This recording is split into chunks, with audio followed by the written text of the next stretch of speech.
Open your Bibles to the book of Revelation, chapter 17. It's an interesting book. In chapter 17, we have God's view of Babylon.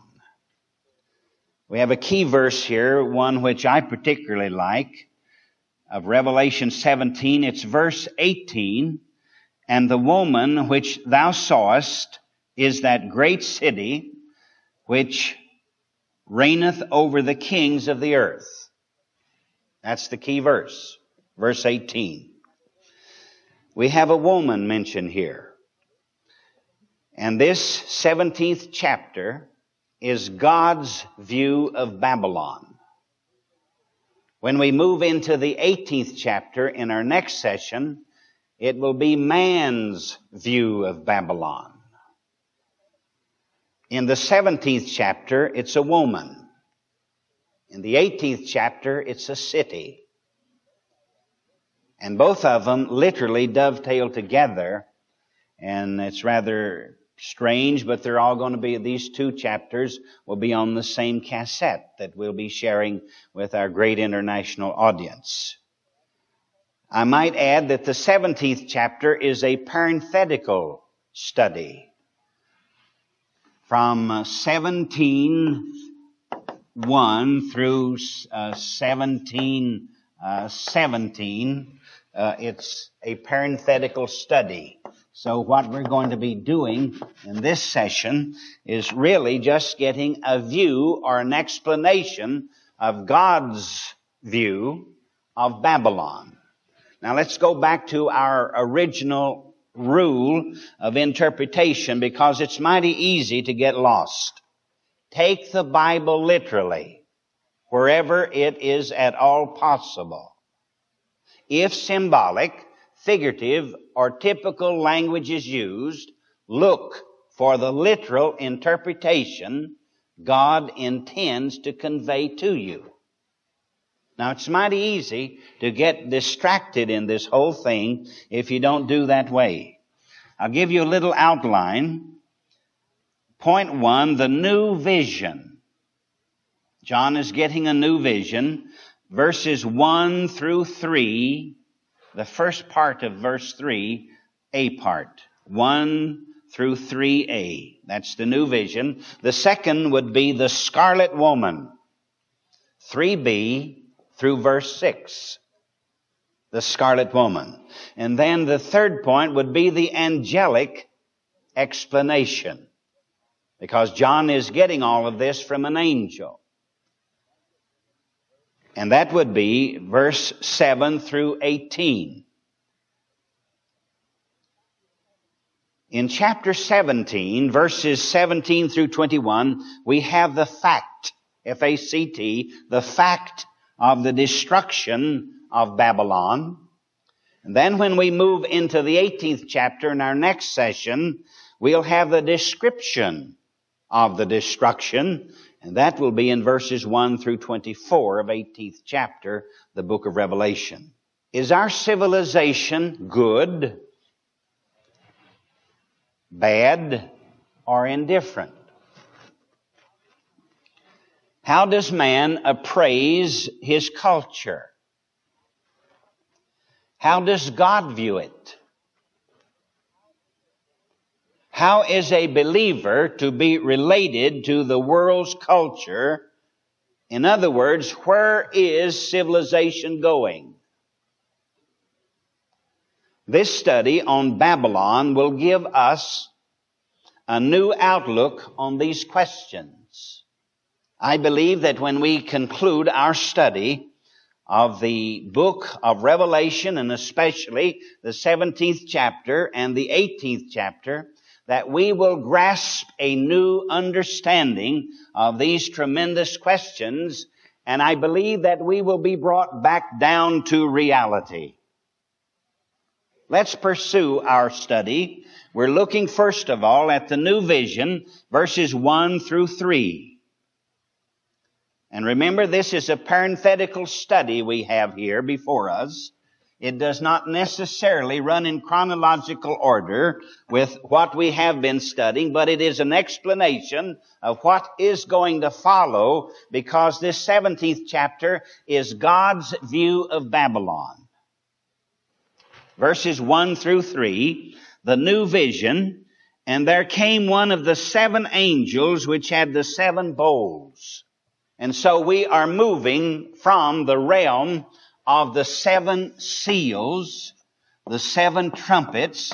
Now we have moved into the realm of the 7 bowls, because these 7 bowls constitute the final judgment of God upon a wicked world that has seemingly run away from God. And so God is ready to manifest His final judgment upon a sinful and contaminated world. And John, in 17th chapter of Revelation, verse 1, there came one of the 7 angels, which had the 7 bowls, and talked with me, saying unto me, Come hither, and I will show unto thee the judgment of the great whore that sitteth upon many waters. The angel is likening this 17th chapter of Revelation to Babylon. Babylon, and he's indicating that Babylon is a wicked woman. I will show unto thee the judgment of the great whore that sitteth upon many waters. And in verse 15, when we come to it, it'll explain what the waters are. There's a big argument going on, and it has been going for hundreds of years. Some are saying that this Babylon, which we are studying in the 17th and the 18th chapters of the book of Revelation, refers to the literal city of Babylon. But I cannot accept that, basically because Babylon, the ancient city of which Nebuchadnezzar was the king, some 600 BC, that city has been destroyed. It is not in existence, only as an excavated ruin. There's nothing there. It has been excavated, and those who have excavated have built on top of the excavated ruins what they believe ancient Babylon looked like some 600 BC. But when we move into the 18th chapter in our next session, when we see man's view of Babylon, in this session it's God's view. Man looks at the material side. God looks at the spiritual side. That's why this woman is spoken of as an adulterous woman, a sinful woman. Let's move into verse 2. With whom the kings of the earth have committed fornication. Now this fornication, it can be spiritual, moral. It's not talking about 2 individuals committing an act of fornication. It's talking about a city, because we got that in our key verse, verse 18. Let's just throw this in real quickly. Verse 18, and the woman which thou sawest is that great city, which reigneth over the kings of the earth. And we have reasoned that it must not be talking about ancient Babylon. Therefore, it must be talking about some other city where we're not going to spend a lot of time arguing and probing and searching out and trying to pinpoint a certain city. But as we complete these 2 studies, the 17th and the 18th chapters of Revelation, I think our minds will grasp the great truth that is evident in the world today, and we'll be able to come to a logical conclusion that will satisfy our own quests for knowledge. With whom the kings of the earth, verse 2, have committed fornication, and the inhabitants of the earth have been made drunk with the wine of her fornication.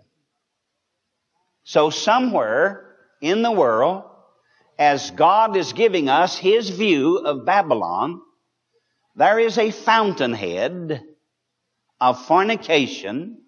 There is a fountainhead of idolatrous worship. There is a fountainhead of religion and a way of doing business in the religious world that God abhors, has no pleasure in. And this is possible. Some things that might outwardly seem decent and honest and upright and very beautiful and sanctimonious, down deep at the very core of the thing, it's rotten. And God isn't interested in it. So this woman, Babylon, committed fornication. She played a tremendous role by having the inhabitants of the earth made drunk with the wine of her fornication. Something she did caused the people who were associated with her to fall into the same pattern of sin in which she was involved. We're looking at the new vision. Now we're reading verse 3, the first part of it. So he carried me away in the spirit into the wilderness. Now we look at the second part of our outline, and we're observing the scarlet woman, verses 3b through 6. Remember our little rule of interpretation. Where it is symbolic or figurative or typical language is used, such as in this case, which is a perfect example, always look for a literal interpretation. Don't spiritualize it. Try to find a literal interpretation, because God is a literal God. I'm a literal man. This is a literal book. It's printing on white paper. It has a message. Therefore, as a literal man reading a literal book, I must get a literal story out of it, or I'm wasting my time. The latter part of verse 3. And I saw a woman sit upon a scarlet-colored beast. Up to this point, we know very little about what we're reading. I saw a woman sit upon a scarlet-colored beast, full of names of blasphemy, having 7 heads and 10 horns. He's talking about Babylon. I cannot believe that he's talking about ancient Babylon. But this is God's view of Babylon, and God is looking at the spiritual aspect of it. John saw a woman astride a scarlet-colored beast. For some reason or other, the beast was reddish in color. And the beast was full of names of blasphemy. All over the beast, some way there were written names of blasphemy. Or this beast had crowns, or it had some mode of identifying itself some way or another. This is quite interesting. This beast was full of names of blasphemies, having 7 heads and 10 horns. And we get this 7 heads and 10 horns back in 13:1. We have it back there. And I stood upon the sand of the sea, and I saw a beast rise up out of the sea, having 7 heads and 10 horns. We have it in 13:1. And then we have it in 17:7, which we're coming to in a few moments. And of the beast that carrieth her, verse 7, which hath the 7 heads and 10 horns. It's mentioned 3 times right here within a page of each other. So up to this point, we have found that there's a woman involved. And now we're watching verse 3, and we see that she's riding on an animal. The animal is reddish in color. The animal, some way or another, has 7 heads and 10 horns. Verse 4, still observing the scarlet woman, and the woman was arrayed in purple and scarlet color. Magnificent colors. Purple and scarlet.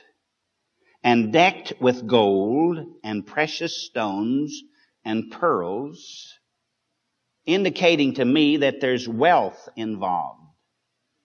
Tremendous wealth. Because she's a woman of the world.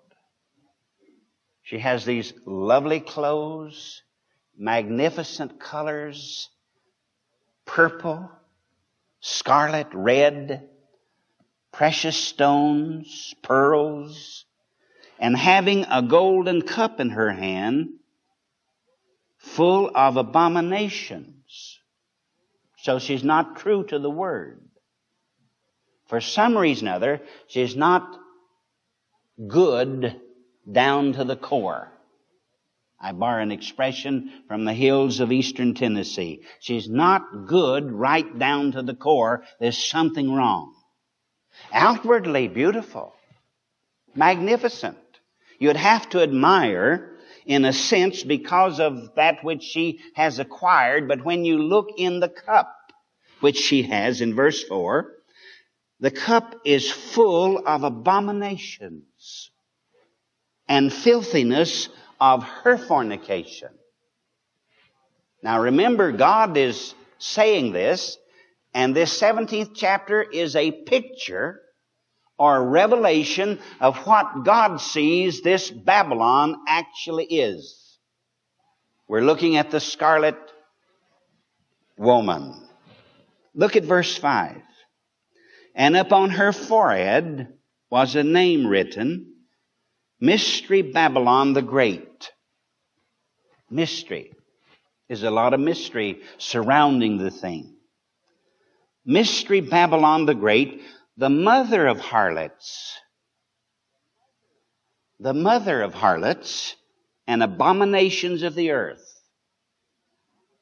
Now, if it were possible tonight for us to absolutely, concretely put our finger on that woman and identify her without any qualms whatsoever, we would be finding one of the most terrible, damning situations that the world has ever known anything about. Because the Bible tells us in our key verse that that woman is a city. And she has garnered the favors of the kings of this earth. And she literally dominates, influentially speaking, the powers of this earth, which is recorded there in verse 18, because it says she reigneth over the kings of the earth. And that woman, whenever she speaks, and whenever she gives a command, and whenever she issues an edict, the whole world listens.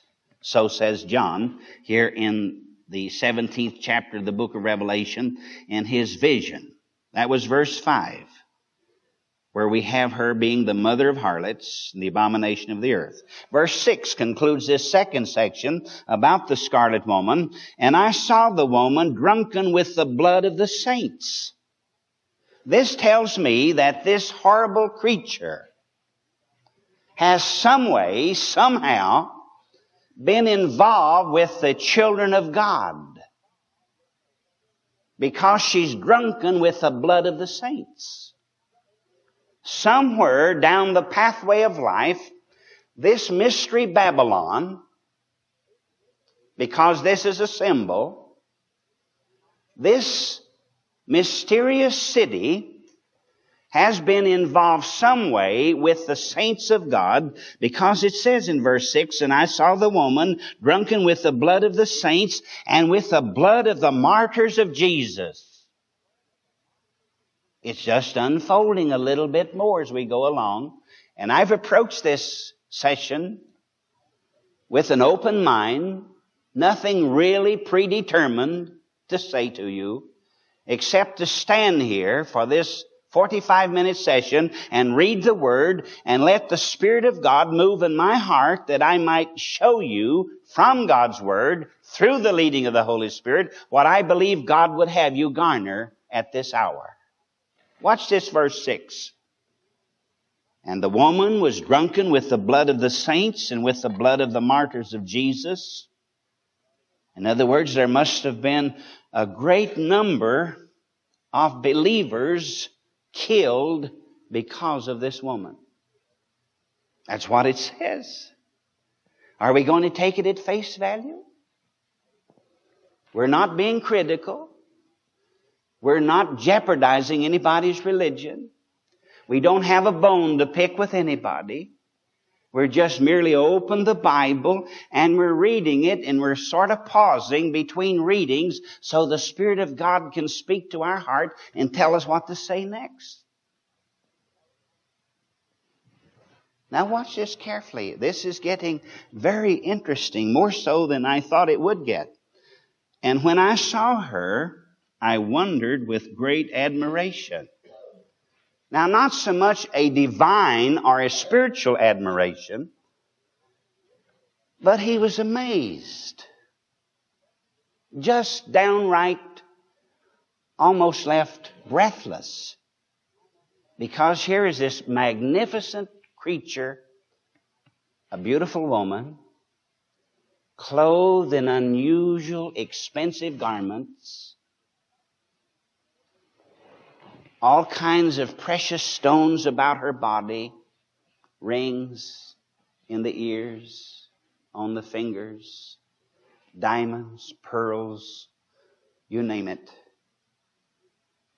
Riding astride a magnificent animal that was reddish in color. The angel said unto me, Wherefore didst thou marvel? Why did you marvel? The angel's asking him a question. Why are you dumbfounded, John, at this moment? Why are you aghast? Why are you speechless? Middle of verse 7. I will tell thee the mystery of the woman, and of the beast that carrieth her, which hath the 7 heads and the 10 horns. This is the revelation or the explanation by the angel. Verse 8. The beast that thou sawest was and is not, and shall ascend out of the bottomless pit, and go into perdition. And they that dwell on the earth shall wonder, be amazed, perplexed, excited, whose names were not written in the book of life from the foundation of the world, when they behold the beast that was, and is not, and yet is. And this, without a doubt, is the most profound chapter in all the Bible. There are no less than at least 20 explanations for this, and they're all different. Every one of them different. And I've been reading after some of the great theologians for 300-400 years back of us, and they don't agree. They just don't agree. Let's back up and look at verse 8. The beast that thou sawest was and is not. Remember, symbols, figures of speech, or typical language, wherever it's used, we look for a literal translation or a literal message. The beast that thou sawest was and is not, and shall ascend out of the bottomless pit and go into perdition. Let's establish one thing. In the book of Revelation, we have a beast out of the abyss. The beast out of the abyss is Revelation 11:7. Then in Revelation 13:1 through 10, we have a beast out of the sea. Then in Revelation 13, beginning with verse 11 through the rest of the chapter, we have a beast out of the land. Now it's evident that they can't all be the same. Because you must remember that this beast out of the sea has to refer to a physical man. We've studied that chapter previously, because that verse refers to a human being being given power by Satan for the period of 42 months. And you can read that for yourself. And that Antichrist, the beast out of the sea, is going to get Satan's power for 42 months. So evidently he must not be this beast. This beast out of the abyss is a beast that comes up out of the bottomless pit. Shall we just look at 11:7 real quickly as we are confirming what we're talking about? And when they shall have finished their testimony, the beast that ascendeth out of the bottomless pit shall make war against them and shall overcome them and kill them. This beast out of the abyss has to be something other than a human being. And I'm of the persuasion that this beast out of the abyss would have to be an angel. A created being, because we have good angels and we have bad angels. We have established that previously. Because no man is going to live on the earth in a physical body and then go down into the bottomless pit and stay there and then come back out of the bottomless pit. The Bible doesn't teach that. The Bible teaches that when a human being dies, his body is put in the grave and his spirit and his soul go to hell if he's ungodly, or goes to paradise if he's a believer. That is taught throughout Scripture. And then when we look at the beast out of the land, which we've studied previously, we find that that is the false prophet, and he likewise rules with the beast out of the sea for 42 months. And here is the mind which hath wisdom. The 7 heads are 7 mountains on which the woman sitteth. She was riding this animal, you will remember. And the animal had 7 heads and 10 horns in verse 3. Now it says the 7 heads are 7 mountains on which the woman sitteth. Verse 10. And there are 7 kings. 5 are fallen. 1 is. The other is not yet come. And when he cometh, he must continue a short space. Some of the commentators are saying that these 5 kings who have come, and 1 is reigning while I, John, am writing, and the 7th has not come, and when he does, he'll continue for a short space of time. Some of the commentators are saying that these are the Caesars of Rome. But we run into problems if we go that route. And I've searched it out, and believe me, there are many problems if you go that route, which is explained, or which is set forth here in verse 10. And there are 7 kings, 5 are fallen, 1 is, the other is not yet come, and when he cometh, he must continue a short space. And the beast that was and is not, even he is the 8th, and is of the 7, and goeth into perdition. May I just share something with you briefly? We have put over here the beast out of the abyss, the beast out of the sea, the beast out of the land. It's quite interesting, but one of the general subjects which most of the men studying Revelation have subscribed to is this. The beast is a symbol of 3 things. The beast is a symbol of 3 things. Take the Bible literally, where symbolic language is used, or figures of speech, or typical language. Look for a literal interpretation. The general thinking among evangelical scholars of Revelation for several hundred years has been that the beast is a symbol of 3 things. 1, a supernatural angel out of the abyss. 2, a mortal man, and there's some 40 points to prove that position. And 3, a kingdom, as proved in some 20-some points. So when we speak of a beast, we must remember it's symbolic. And it can mean a supernatural being, which we assume God refers to an angel or a man or refers to a kingdom. And the thing that bothers a lot of people is that this can switch around even in the middle of a sentence. You can be talking about the angel, and instantly in the next part of the sentence, right after a comma, you can be talking about the Antichrist. Or you can be talking about the false prophet. And why God chose to write it this way, I don't know.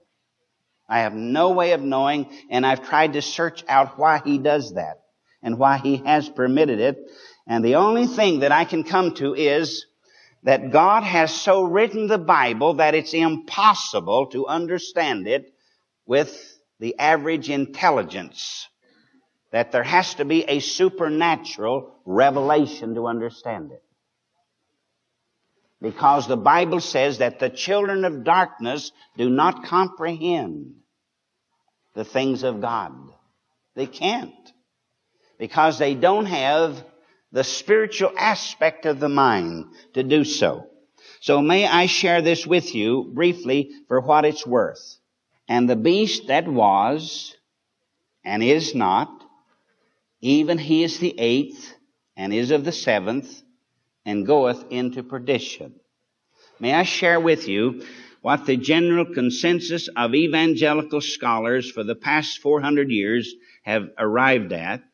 And remember, we can go from created being, angel, down to a man, down to a kingdom. Three things, interchangeable. They're symbols of three things. A supernatural angel, a mortal man, or a kingdom. Verse 11. And the beast that was and is not, even he is the eighth and is of the seven and goeth into perdition. This particular theory, and I'm persuaded that this is the most logical, after having studied this for many long years, is that at John's writing, when he was on the island of Patmos, about 96 A.D. writing, 5 empires had fallen. They had already been in existence and had gone into oblivion, and they were Egypt, Assyria, Babylon, Medo-Persia, and Greece. 5 had fallen. And then the 6th kingdom, the Roman Empire, was in power at that time. Because he says, and one is in existence now. The Roman Empire was in existence at that time. And then the 7th kingdom, made up of the 10 kingdoms inside the Roman Empire, is not yet come. I'm reading Revelation chapter 17, and I'm looking at verse 10. And there are 7 kings, 5 are fallen. We named them Egypt, Assyria, Babylon, Medo-Persia, a dual kingdom, the Medes and the Persians, and then Greece. 7 kings, 5 are fallen. One is, the Roman Empire is, and the other is not yet come, which the 7th it would make, is made up of the 10 kingdoms inside the Roman Empire territory. It's not yet come. The 7th must come. And then when it comes into power, it will continue for a short space of time. And we'll get that as we continue our study. The 7th must come and continue for a short time. The 7th then becomes the 8th kingdom when the Antichrist gets full power over the 10 kingdoms. The 8th is one of the 7, that is, the 5 had fallen before John's day, and this is in harmony with the facts that the beast was before the 6th and the 7th, and is not during the 6th and the 7th, but becomes the 8th after the 6th and the 7th. Somewhat confusing? No. Really not. Because John is saying there are 5, and this could refer to kingdoms The beast out of the abyss, an angel. Beast out of the sea and the land, an individual, a human being, a mortal man. Or thirdly, could refer to a kingdom. And the sixth, which is reigning at the present time, the Roman kingdom. And then there's going to come the seventh, and the seventh is to be made up out of the 10 kingdoms, which are literally the 10 toes on the 2 feet in the 2nd chapter of the book of Daniel. And that 10 kingdom confederation will be in power at the first part of the tribulation period. The tribulation period is divided into 2 42-month periods. And that 10-nation confederation comes into power in the first part, and that's what John is talking about here. And the seventh will continue for a short period. And then that 10-nation kingdom will be taken over by the Antichrist, and then he will reign over that confederation during the last half, and that will make the 8th kingdom, bearing out the Scriptures. And that is the most logical presentation that I have found anywhere. Because the beast is a symbol of something. It's not the something, but it's a symbol of something. It's a figure of something. And then when you observe that figure, you try to find out what the literal thing is. In this case, a kingdom. And the 10 horns which thou sawest are 10 kings, which have received no kingdom as yet, but received power as kings 1 hour with the beast. Now, we're not talking about the angel out of the abyss. We're not talking about a kingdom now, but these received power 1 hour with the beast. We're talking now about the Antichrist. It switches from one to the other. And I'm repeating this quite a bit in this session so you'll grasp it. Repetition is good because it helps you to get the whole thing. We've moved now down into the 70th week of Daniel, the tribulation period. These have one mind. These 10 kingdoms, the heads of those 10 kingdoms have one mind, and shall give their power and strength unto the beast. Whoever is heading up these 10 kingdoms in the first part of this 42 months tribulation, they are going to get together and they're going to decide to give their power to the Antichrist. Because the Antichrist is going to begin to take over the whole world during this period of time, and he's going to reign in the city of Jerusalem and establish his international headquarters there. So they are going to give their authority to the Antichrist. Realizing the Antichrist, in the middle of this 70th week of Daniel, is to go into the newly rebuilt Jewish temple according to Daniel 9:27 and 2 Thessalonians 2 verse 4, and he's going to tell the world that he is God. And then in Revelation 13, verse 2, verse 5 and 7, the Antichrist, the beast, is going to get all of Satan's power, and then at that time he takes over the 10 and becomes the 8th kingdom. But the 8th is of the 7. Verse 14, these shall make war with the Lamb, because you remember Jesus Christ is going to return to the earth here at the end of the 70th week of Daniel, and he's going to fight the war of Armageddon. These 10 are going to make war with the Lamb, it says, and the Lamb shall overcome them, Jesus Christ. Going to be victorious.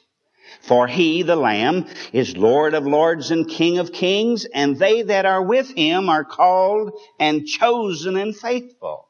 This is a parenthetical teaching that we're involved in here, because we've jumped now from the 17th chapter over to the 19th chapter. Because in the 19th chapter, beginning in verse 11, you have the Lamb coming from heaven to fight the war of Armageddon, and he becomes victorious, and with him are the multitude of the saved of all ages. And he saith unto me, the waters which thou sawest, where this, I don't like the word whore, where this, lady of sin, sitteth, are peoples and multitudes and nations and tongues. Verse 16, and the 10 horns which thou sawest upon the beast, the 10 horns, what does it say about them?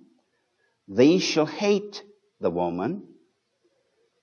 For some reason or other, the 10-nation confederation in that part of the world during the 70th week of Daniel is going to hate Babylon.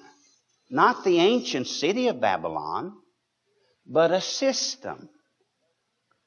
Some kind of a system somewhere in the world originates and manipulates the peoples of the world. The leaders of those 10 nations are going to hate that woman, that system. And this is what it says.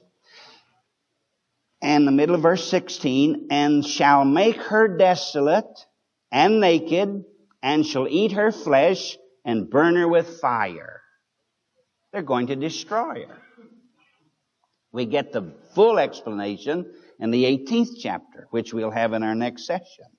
Verse 17, for God hath put in their hearts to fulfill His will. You remember when we began this session, I said that the 17th chapter of the book of Revelation was God's view of Babylon. And God is going to put it in the hearts of the 10 leaders of the 10 nations to hate the woman and burn her with fire, eat her flesh. Verse 17, for God hath put in their hearts to fulfill His will. It's God's will to destroy her and to agree and give their kingdom unto the beast. Not unto the angel out of the abyss, but unto the beast out of the sea, which is the Antichrist of Revelation 13:1. They are going to give their kingdom unto the Antichrist. Verse 17, we're coming right down to the closing wire.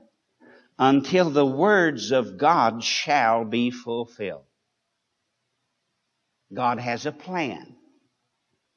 God's plan will come to fruition.